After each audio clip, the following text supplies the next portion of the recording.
আসসালামু আলাইকুম ওয়ারহমতুল্লাহ।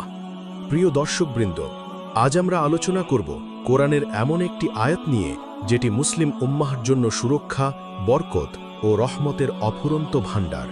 সেটি হল আয়াতুল কুরসি। আয়াতুল কুরসির পরিচয়। আয়াতুল কুরসি সূরা বাকারার 255 নম্বর আয়াত।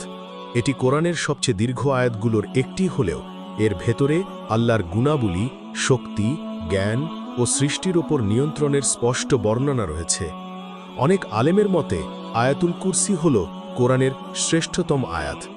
রাসূলুল্লাহ সাল্লাল্লাহু আলাইহি ওয়াসাল্লাম হযরত উবাই ইবনে কাআব রাদিয়াল্লাহু তাআলা আনহুকে জিজ্ঞেস করেছিলেন, হে আবুল মুনজির, তুমি কি জানো কোরআনের সবচেয়ে মহিমান্বিত আয়াত কোনটি?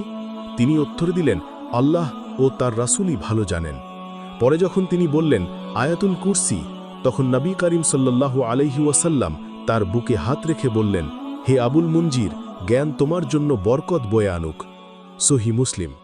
আয়াতুল কুরসির গুরুত্ব ও ফাজিলত। শয়তান থেকে সুরক্ষা। সহিহ বুখারীর হাদিসে এসেছে, হযরত আবু হুরায়রা রাদিয়াল্লাহু তাআলা আনহু একবার যাকাত পাহারা দিচ্ছিলেন। এক ব্যক্তি চুরি করতে এলো। বারবার ধরার পর সে বলল, তুমি যদি রাতে ঘুমোতে যাওয়ার আগে আয়াতুল কুরসি পাঠ করো, তাহলে সকাল পর্যন্ত আল্লাহ তোমার জন্য একজন রক্ষক নিয়োগ করবেন, আর শয়তান তোমার কাছে আসতে পারবে না।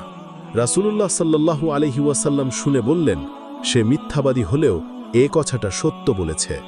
সহিহ বুখারী হাদিস নাম্বার 2311। রাতের নিরাপত্তা।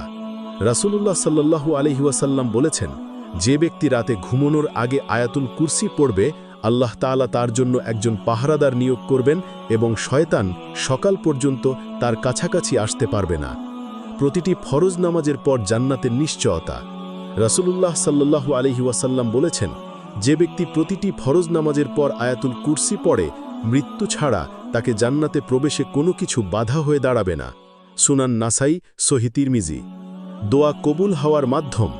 আলেমগণ বলেন, দোয়ার আগে বা পরে আয়াতুল কুরসি পড়া দোয়া কবুল হওয়ার সম্ভাবনা বাড়িয়ে দেয়। ঘর, বাড়ি ও পরিবারের সুরক্ষা। যদি ঘরে প্রবেশের সময় আয়াতুল কুরসি পড়া হয়, তবে ঘর শয়তান থেকে নিরাপদ থাকে। আয়াতুল কুরসির মধ্যে নিহিত শিক্ষা। আল্লাহ সর্বশক্তিমান, তিনি কারো সাহায্যের মুখাপেক্ষী নন। তার জ্ঞান আসমান জমিন জুড়ে বিস্তৃত।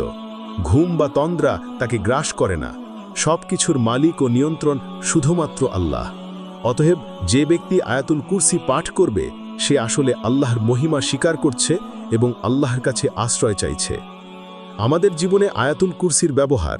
প্রতিটি ফরজ নামাজের পর পাঠ করা।